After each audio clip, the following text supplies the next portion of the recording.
বাংলাদেশের স্বাধীনতার সুমহান ঘোষক, বহুদলীয় গণতন্ত্রের প্রবর্তক, স্বনির্ভর বাংলাদেশের স্থপতি শহীদ রাষ্ট্রপতি জিয়াউর রহমানের স্বপ্নে গড়া সংগঠন, বাংলাদেশের মানুষের প্রাণের সংগঠন, দেশ মাতা বাংলাদেশের সবচেয়ে জনপ্রিয় নেত্রী বেগম খালেদা জিয়ার নেতৃত্বাধীন সংগঠন, বাংলাদেশের সবচেয়ে নির্যাতিত নেতা স্বৈরাচারী হাসিনা সরকারের নিষ্পেষিত ফখরুদ্দিন মঈনুদ্দিন, যাকে হত্যা করতে চেয়েছিল সেই নেতা জনাব তারেক রহমানের নেতৃত্বাধীন সংগঠন, আগামী রাষ্ট্র ক্ষমতায় দেওয়ার মতো যে সংগঠন, সেই সংগঠন বাংলাদেশ জাতীয় দল বিএনপি।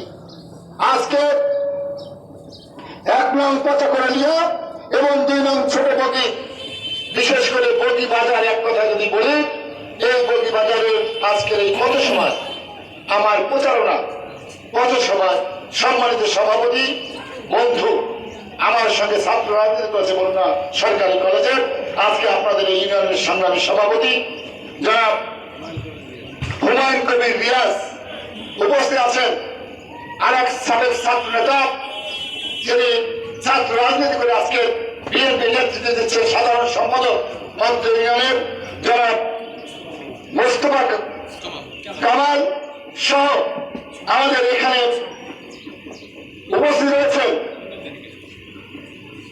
সোহাগ কবিরাজ, সুলেমান তালুকদার, খলিলুর রহমান, নিজাম চমৎকার, মিজান মোল্লা সহ আমার পিছনে সাহেব, সোহাগ এবং আজকের এই খলিল সহ যারা এই সুন্দর একটি প্রোগ্রাম করতে এই সভাপতি সম্পাদককে সাহায্য করেছেন।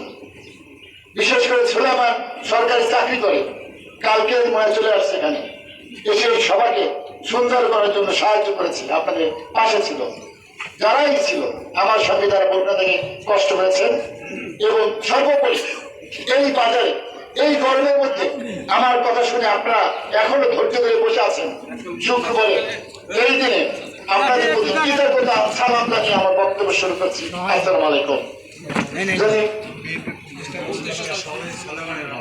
আমরা সোলেমানের বাবা বিএনপির প্রতিষ্ঠাতা সভাপতি মুরুবি অনেক কষ্ট করে আসছে, আপনারা সবাই একটু করতালি থাকে।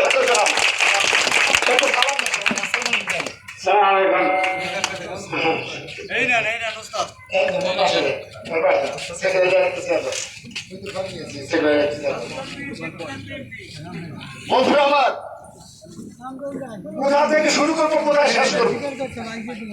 বক্তব্য দেওয়া উচিত যন্ত্র কি 1 ঘন্টা, সময় কিন্তু 1 ঘন্টা নেই, আছে আধা ঘন্টার মধ্যে আপনার শেষ করতে হবে। এখন কোথা দিয়ে শুরু করবো, কোথায় শেষ করবো আপনারা বলেন। আপনারা জানেন আমাদের নেতা শহীদ রাষ্ট্রপতি জিয়াউর রহমান উনি একজন আর্মি অফিসার ছিলেন। সেই আর্মি অফিসার বাংলাদেশের মানুষ যখন স্বাধীনচিত হয়েছে, বাংলাদেশের মানুষ যখন পশ্চিম পাকিস্তানি যখন নির্যাতন জুলুম করছে, বাংলাদেশের মানুষ যখন স্বাধীনচিত হয়েছে, শেখ মুজিব তখন বাংলাদেশের নেতা ছিল। শেখ মুজিব বাংলাদেশের নেতা থাকা অবস্থায় উনি 7 মার্চে ভাষণ দিয়েছিলেন, এবারের সংগ্রাম মুক্তির সংগ্রাম, এবারের সংগ্রাম স্বাধীনতার সংগ্রাম। এই বলে স্বাধীনতার ঘোষণা উনি দেননি, যুদ্ধেও যাননি, পাকিস্তানি সরকারের সাথে বৈঠক করেছেন বাংলাদেশের ক্ষমতা নেওয়ার জন্য। আওয়ামী লীগ বৈঠকে স্বাধীনতার ঘোষণা বলতে চায়, যদি স্বাধীনতার ঘোষণা দেবেই তাহলে আবার কেন তার ভারত পাকিস্তানের সাথে বৈঠক করবে? স্বাধীনতার ঘোষণা দিতে পারেননি। 25শে মার্চ কাল বাজে যখন বাংলাদেশি মানুষের উপর জুলুম নির্যাতন অকাতরে গুলিবর্ষণ হয়েছিল, তখন বাংলাদেশে কোন আওয়ামী লীগ নেতারা ছিলেন না। তখন একজন মেজর, বাংলাদেশের একজন মেজর, আমি মেজর জিয়া বলছি, আমি বাংলাদেশের স্বাধীনতার ঘোষণা করছি। প্রথমবার একটি ঘোষণা দিয়ে দিশেহারা মানুষকে একটি পথ দেখিয়েছেন, মানুষ শক্ত হয়ে দাঁড়িয়েছে। আবার বৃদ্ধ বনিতা, কৃষক, শ্রমিক সেদিন রাজপথে অস্ত্র হাতে বিনা অস্ত্রে স্বাধীনতা যুদ্ধ করেছিল। এরপরে জিয়াউর রহমান আবার রাজনৈতিক নেতাদের হাতে স্বাধীনতার যুদ্ধ শেষ করে নিজের হাতে যুদ্ধ করে আবার বিরাকে চলে গিয়েছে। শেখ মুজিব তখন বাংলাদেশে আবার ফেরত আসছে। বাংলাদেশে ওই অনিয়ম শুরু হয়েছে 1971 সালে অনিয়ম শুরু হয়েছে। শেখ মুজিব বাংলাদেশে নেমে কোন আইন কানুন না মেনে একটি শপথ গ্রহণ না করে বাংলাদেশের রাষ্ট্রপতি হয়েছে। তাকে কেউ শপথ করেছে বাংলাদেশের রাষ্ট্রপতি? আপনারা জানেন এই যে অনিয়ম শুরু হয়েছে, তারপর তিনি আবার বাংলাদেশের প্রধানমন্ত্রীকে শপথ করিয়েছেন তাজউদ্দিনকে। সেটাও তিনি তো রাষ্ট্রপতি না অ্যাকচুয়ালি, আবার তিনি শপথ করিয়েছেন। ওই যে অনিয়ম শুরু হয়েছে সেই বাংলাদেশের অনিয়ম 3টি বছর বাংলাদেশের মানুষের দুর্দশা আপনারা দেখেছেন। বাংলাদেশের মানুষ স্বাধীনতা যুদ্ধ করেছে ভোটের জন্য, ভাতের জন্য, আইনের শাসনের জন্য, কিন্তু শেখ মুজিবের সেই 3টি বছর স্বাধীন বাংলাদেশের বাক স্বাধীনতা ছিল না। বাংলাদেশের মানুষ কথা বলতে পারতো না, রক্ষী বাহিনীর ভয়ে বাংলাদেশের মানুষ ঘুমাতে পারতো না, এই তান্ত্রিক মানুষ প্রতিদিন ডাকাতের ভয়ে ঘুমাইতে পারতো না 1971 থেকে 74 পর্যন্ত। মিথ্যে বলছি? তখন শুনছি ডাকাত আর ডাকাত, ভোট দিতে পারে নাই। যাই হোক, শেখ মুজিবের সেই আমল গেছে। যাওয়ার পরে সে 75 সালে তার পুরো পরিবার যখন বাংলাদেশে হত্যা হয়েছে, আর্মিরা করেছে, কিছু বিপদগামী আর্মি সদস্যরা, কিন্তু করেছে অনেক কষ্টে। কোনো আইনের শাসন ছিল না, বাক স্বাধীনতা ছিল না। একদিকে মানুষ না খেয়ে মরে, ডাস্টবিন থেকে মানুষ কাক কুকুর একসাথে খাবার কারাগারি করে।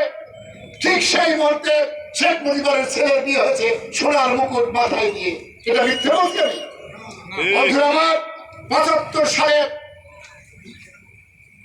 শেখ মুজিবের হত্যা করার পরে আবার দেশে একটা অরাজকতা সৃষ্টি হয়েছিল। সেই অরাজকতার মধ্য দিয়ে আপনারা জানেন আমাদের নেতা তৎকালীন মেজর জিয়া, তাকেও গ্রেপ্তার করা হয়েছিল। 7ই নভেম্বর সিপাহী জনতা বিপ্লবের মধ্য দিয়ে তাকে আবার মুক্ত করে তার হাতে মূলত বাংলাদেশের ক্ষমতা হস্তান্তর করে। এবং বাংলাদেশে তারপরে তখন বিএনপি ছিল না, জাগোদল নামে শুরু করে তার পরবর্তীতে বিএনপি তৈরি করে।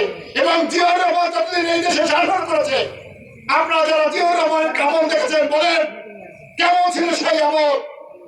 একটা সৎ মানুষ বিএনপি যিনি তৈরি করেছেন তিনি হচ্ছেন জিয়াউর রহমান, যিনি মারা যাওয়ার পরে তার বাসায় কি পেয়েছে আপনারা জানেন।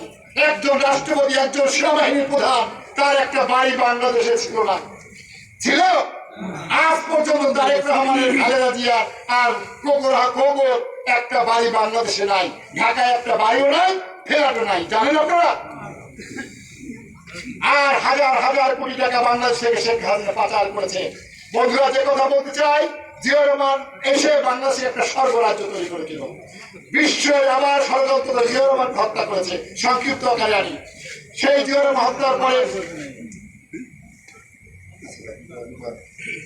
জিয়াউর রহমান হত্যার পরে বাংলাদেশে আবার এরশাদ সরকার এসেছিল, তাও চলেছে শৈলের শাসক। আমরা দেখেছি বাংলাদেশে ভোট কাটতে দেখেছি, ভোট কেন্দ্র দখল করতে হয়েছে। বর্তমান দখল করতেছে না, এরশাদের সময় ভোট কাটছে, বোমা মারছে, কেন্দ্র দখল করছে, সেইবার ভোট কাটছে। শেখ হাসিনা ভোট কাটছে কেমনে? আমাকে ভোট উঠে গেছে, ভোটাভুটি হয়েছে। কারা কারা? নিজেরা ভোট কাটছে। কেনা ফেরার মিন্টু, হ্যাঁ, দুইজন কোন দলে? আওয়ামী লীগের। কথা কয়ে কোন দলে? বরগুড়ে ভোট হয়েছে এমপি প্রার্থী কেনা টুকুরা শম্ভু, হ্যাঁ, কোন দলে? আওয়ামী লীগের। ঘুরিয়ে পিটুপির সমান। শেখ হাসিনা চিন্তার চেহারা, এই তো আমার, আমি তো সরকার। বাংলাদেশের মানুষের ভোটের অধিকার গত 17 বছর ছিল না। ছিল? ভোটের অধিকার ছিল না। ভোটের অধিকার তো এই সামনে আসতেছে। আমরা নিজেরা পাগল হয়ে গেছি। কে নমিনেশন আনবো? বিএনপি। কারণ আজকে এখানে আসছে কেন? আপনাদের সমর্থন লাগবে। গোয়েন্দা রোজে এই জিগায় ভালো প্রার্থীরা রেজবুল কবির, নজরুল মোল্লা, নবুল মোল্লা জিগাবে না? তখন আপনারা যদি বলেন, আপনাদের আমার নামটা যদি বলেন, সেই জন্য কিন্তু আপনাদের কাছে আসছে। রেজবুল ছেলেরা খারাপ না, তখন আমার নামে একটা ভালো রিপোর্ট হবে, আমার নমিনেশন দেবে। সেখানে আসছে না? তো আজকে আসতে হয়েছে। যদি ভোট না হতো, আপনাদের ভোট না লাগতো, সমর্থন না লাগতো, তাই কি আসতে হতো? তো আগামীতে এই শেখ হাসিনা বাংলাদেশের স্বাধীনতা, সার্বভৌমত্ব ভুলণ্ঠিত করেছে। ভারত যা বলেছে তাই করেছে। বলছে ভারতের পোর্ট ব্যবহার করতে হবে, তাও দিয়ে দিয়েছে পোর্ট। কইছে করিডোর দিতে হবে, দিয়ে দিয়েছে করিডোর। মানে আমরা শুধু একটা ঘোষিত অঙ্গরাজ্য না, কিন্তু ভারত যেভাবে চালাইছে সেভাবেই চলছে।